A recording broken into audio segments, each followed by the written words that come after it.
سوال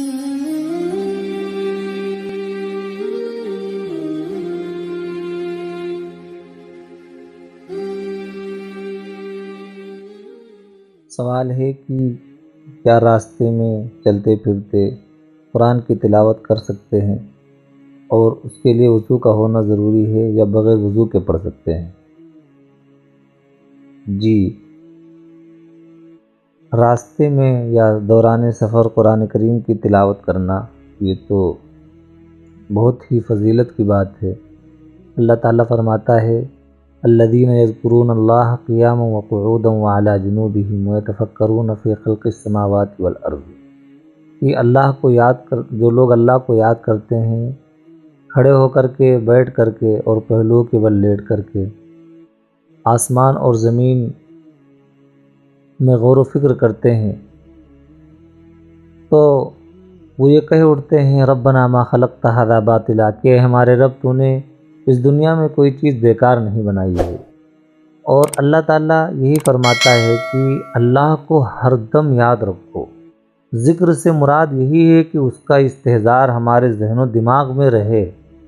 اگر ہمیں قرآن کریم کی کوئی آیت، کوئی صورت اچھی لگتی ہے، ہم اس کو گنگناتے ہوئے پڑھتے ہیں، جسے ایک لہجہ بنا کر کے پڑھتے ہیں، بہت اچھی بات ہے۔ اگر نوجوانوں میں یہ صفت پیدا ہو جائے تو نور علی نور ہے۔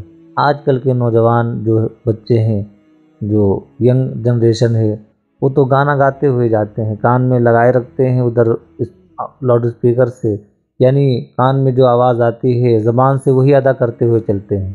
تو اگر آپ قرآن پاک یاد ہے آپ کو تو پڑھنے کی عادت ڈالیے، بیٹھ کر کے بھی، جب آپ چلے پھرے تو اس وقت بھی پڑھتے رہیں، کیونکہ جو چیز آپ بار بار پڑھیں گے اس کا اثر دل پر ہوتا ہے۔ اس لیے یہ بہت اچھی عادت ہے آپ کی، آپ مستقل قرآن پاک کی تلاوت کریں اور دوران سفر ہوں اس وقت بھی آپ کیا کریں۔ اور دوسری چیز یہ کہ آپ سفر میں ہیں تو کیا بغیر وضو کے قرآن پڑھ سکتے ہیں یا نہیں پڑھ سکتے ہیں؟ دیکھیے، قرآن پاک کی تلاوت کرنے کے لیے وضو کا ہونا ضروری نہیں ہے، البتہ بہتر یہ ہے کہ وضو ہو، لیکن اگر آپ کا وضو نہیں ہے تو آپ بغیر وضو کے بھی تلاوت کر لیجئے۔ لیکن اگر آپ دیکھ کر کے پڑھتے ہیں تو قرآن کو بغیر وضو کے آپ نہیں چھوئیں گے۔ لا یمسہ الا المطہرون، یہ قرآن عظیم کو صرف پاکیزہ لوگ ہی چھوتے ہیں، جو باوضو ہوتے ہیں وہی چھوتے ہیں۔ تو چھونے کے لیے وضو کا ہونا ضروری ہے، تلاوت کے لیے وضو کا ہونا ضروری نہیں ہے۔ آپ بغیر وضو کے بھی آپ تلاوت کر سکتے ہیں۔ اللہ سے دعا ہے کہ ہم سب کو اور آپ کو بھی قرآن کریم کی تلاوت اور اس کے مفہوم کو سمجھنے کی توفیق عطا فرمائے۔